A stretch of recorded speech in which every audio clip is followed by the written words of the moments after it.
స్వచ్ఛమైన నాణ్యమైన గౌదర్పార్ పూజా ఉత్పత్తులు www.gaudarpar.com ద్వారా ఆన్లైన్ లో ఆర్డర్ చేయండి. మీ ఇంటిని దేవాలయంగా మార్చుకోండి.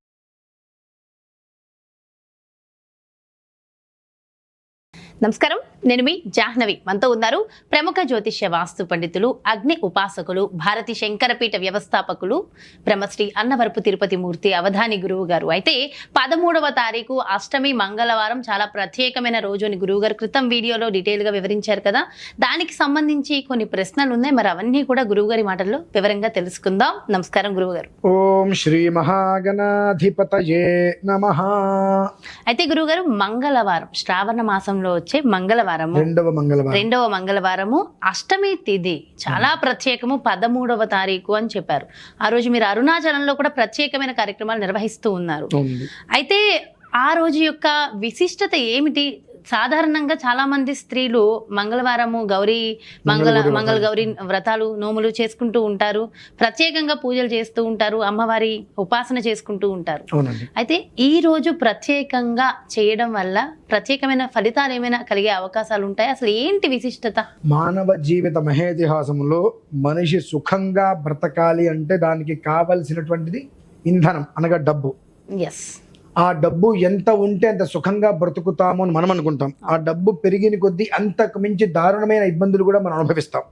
అది కష్టం తెలుసుకోవటం. దీనికి అంటే ఇప్పుడు మీరు అడిగినటువంటి ప్రశ్నకి దీనికి అష్టమికి సంబంధం ఏమిటి అని అంటే మనం భారతానికి వెళ్ళాలండి. మహాభారతంలో శ్రీకృష్ణ పరమాత్మ పాండవులకి తోడుగా ఉన్నాడు. తోడుగా ఉన్నప్పటికీ కూడా రాజసూయ యాగం చేసినటువంటి పాండవులందరూ కూడా అరణ్య అజ్ఞాతవాసాలు చేశారు. ఎందుకు చేశారు? మరి రాజసూయ యాగం చేసిన తర్వాత వాళ్ళకి అటువంటి దౌర్భాగ్య స్థితి ఎందుకు పట్టింది అని అంటే అక్కడ ద్రవ్య శుద్ధి లేకపోవటం. ద్రవ్య శుద్ధి అంటే మనం కష్టపడి సంపాదించి కాస్త డబ్బు ఇంట్లో పెట్టుకుంటాం, ఎక్కడి నుంచి అన్యాక్రాంతమైన డబ్బు వస్తుంది. ఆ డబ్బు తీసుకెళ్ళి కూడా దాచడం వల్ల మొత్తం అంతా కూడా నాశనానికి దారితీస్తుంది. ఎప్పుడు కూడా సంపాదనలో శుద్ధి అనేటువంటిది లేకపోతే అది రక్తపు కూడైపోతుంది. అటువంటిది ఆయన రాజసూయ యాగం చేస్తున్నప్పుడు కొంతమంది రాజులు ఇష్టపడి ధనాన్ని ఇచ్చారు, కొంతమంది ఏమంటారు అని భయపడి ఇచ్చారు, కొంతమందిని కొట్టి డబ్బు తీసుకొచ్చారు. ఇదంతా తీసుకెళ్లి ధనాగారంలో పోసేశారు. మొత్తం అక్కడ ఏమైంది? ద్రవ్య శుద్ధి లేని కూడైపోయింది అక్కడ. తద్వారా ఆ పాపానికి పరిహారంగా వాళ్ళ ఉన్నది మొత్తం అంతా పోగొట్టుకొని అరణ్య అజ్ఞాతవాసాలు చేయవలసిన పరిస్థితి వచ్చింది. ఆ అరణ్య అజ్ఞాతవాసాలు చేసేటువంటి పరిస్థితులలో అమ్మవారిని స్తుతించారు వాళ్ళు. మా అరణ్యవాసం అంటే మేము చేసేసాము, అజ్ఞాతవాసం అనేటువంటిది మేము బయటపడితే మళ్ళీ అరణ్య అజ్ఞాతవాసాలు చేయవలసి వస్తుంది, కాబట్టి మేము బయటపడకుండా అంటే మేము ఫలానా అనేటువంటి విధానం బయటికి తెలియకుండా మా విధానాన్ని మమ్మల్ని పూర్తిగా కూడా మా ధర్మాన్ని మేము రక్షించుకునే విధంగా మమ్మల్ని కాపాడుతలేని అమ్మవారిని స్తుతించారు. ఆ స్తుతించినటువంటి మూల విధానంలో అజ్ఞాతవాసన వాళ్ళు బయటపడలేదు. తర్వాత వాళ్ళ రాజ్యం వారికి చక్కగా వచ్చేసింది.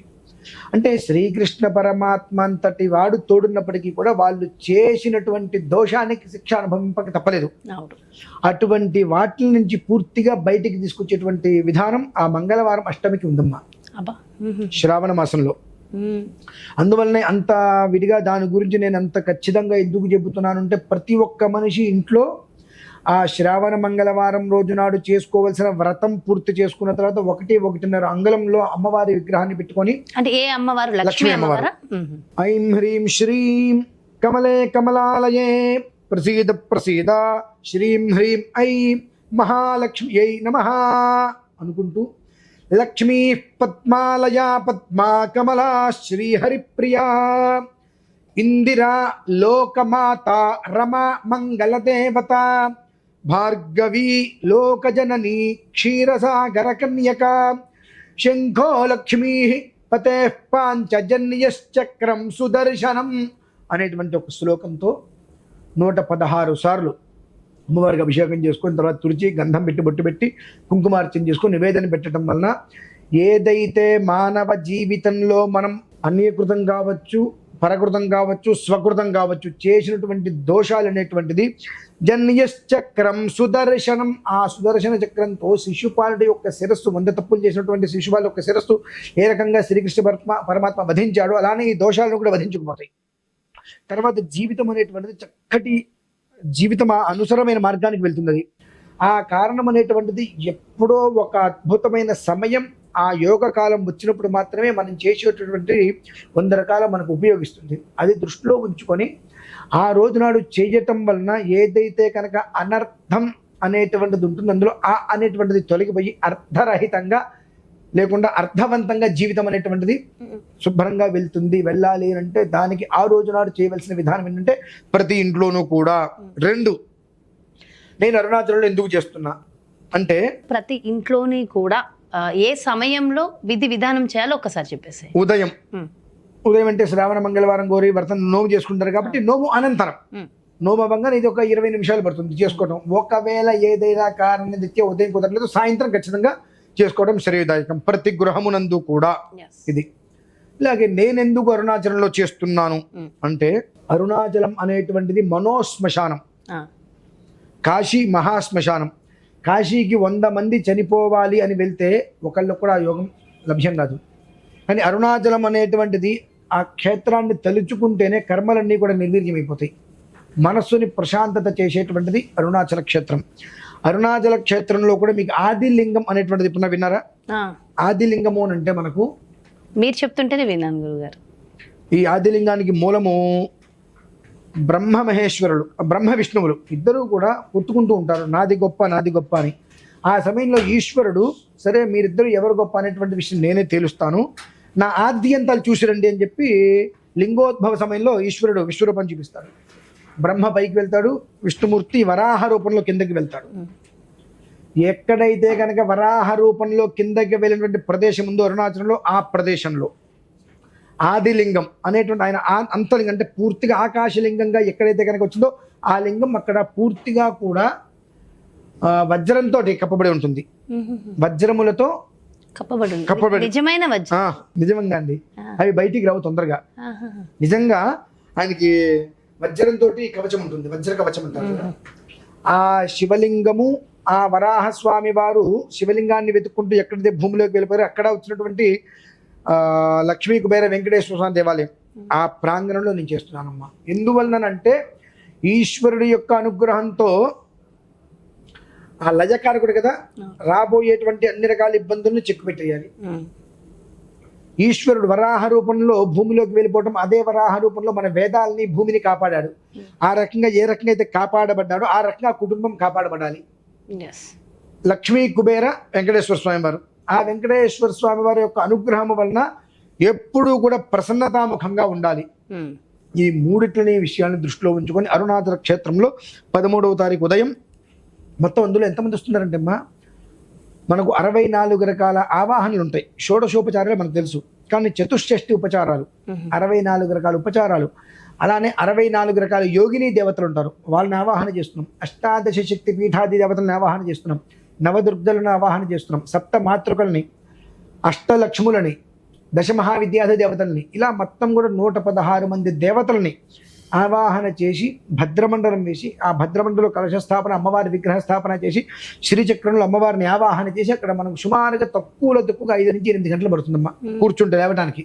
ఆ అమ్మవారు వచ్చి అక్కడ కూర్చుందా, మనం ఎక్కడికో దర్శనానికి వెళ్తూ ఉంటాం, కానీ అక్కడ ఎవరైతే కనుక లైవ్లో చూసినా ప్రత్యక్షంగా చూసినా మనందరినీ అమ్మవారు వచ్చి కూర్చొని చూస్తుంది.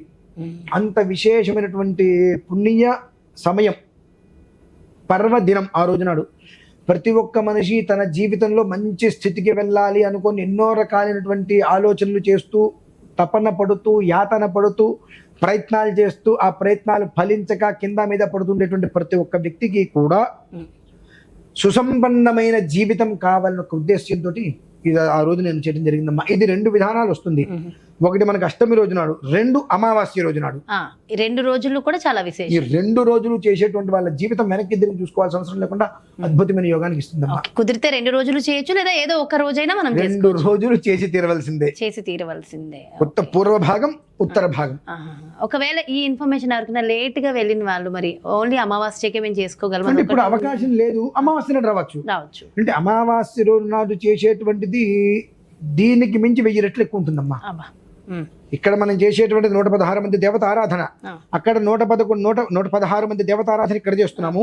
ఆ 116 మంది దేవతారాధనలకు గాను ప్రత్యేకంగా ఏ దేవతకి ఆ దేవతకి హోమం చేస్తున్నాము. అది కూడా ఒక సుప్రసిద్ధమైన క్షేత్రంలో. అది కూడా నాకు తెలిసి ఈశ్వరు అనుగ్రహం ఉంటే ఆ రోజు నాడు మనకు సోమవారం అయింది, సోమవతి అమావాస్య, సోమనాథ క్షేత్రంలో. సోమనాథ క్షేత్రం, సౌరాష్ట్రం. అక్కడ ఓకే. ఈశ్వర అనుగ్రహం సో లభ్యమైంది. నిజంగా అదృష్టం అది చూసిన వాళ్ళకి, చేసుకునే అంటే మీకు మీ ద్వారా చూసి చేసుకోగలిగిన మాలాంటి వాళ్ళకి ఇది నిజంగా అదృష్టం, యోగప్రదం గురువు గారు. అండ్ అసలు అరుణాచలంలో ఎలా నిర్వహిస్తున్నారు ఆ డీటెయిల్డ్ ఇన్ఫర్మేషన్ ఇంకా డీటెయిల్డ్గా నాకు మరొక వీడియోలో కూడా ఆ రోజు ఏమేమి చేస్తున్నారు ఏంటి మరొక వీడియోలో కూడా వివరంగా ఇవ్వండి. అండ్ ఎంతో చక్కటి విషయ పరిజ్ఞానాన్ని ఇస్తూ చక్కటి పరిహారాలు, జీవితం ఉన్నత స్థితికి వెళ్ళడం కోసం మంచి మంచి పరిహారాలు చెప్పారు గురుగారు. Thank you so much. నమస్కారం. చూసారు కదండి, మరి అష్టలక్ష్ములు మనకి సిద్ధించాలి, మన జీవితం ఎటో వెళ్ళిపోతుంది, ఎప్పుడు చూసినా ఈ కష్టాలేనా, ఈ జీవితం ఇంతేనా ఏంటి, మన జీవితం మారాలనుకునే ప్రతి ఒక్కళ్ళకి 13వ తారీఖు మంగళవారము అష్టమి తిథి చాలా అద్భుతమైన యోగమట. సో ఖచ్చితంగా మరి గురువుగారు చెప్పిన విధి విధానాల ప్రకారం మన ఇళ్లల్లో కుదిరిన వారు ఇళ్లలో చేసుకోవచ్చు, లేదు అరుణాచలం వెళ్ళి ఈ విధి విధానాల ప్రకారం చేసుకుంటాను అనుకునే వాళ్ళు కూడా ఖచ్చితంగా వివరాల కోసం క్రింద డిస్ప్లే అవుతున్నటువంటి నెంబర్స్కి కాల్ చేయండి, వివరాలు కనుక్కోండి. నమస్కారం. సుమన్ టీవీలో మీ పర్సనల్ అండ్ బిజినెస్ ప్రమోషన్స్ కోసం కింది నెంబర్కి కాంటాక్ట్ చేయండి.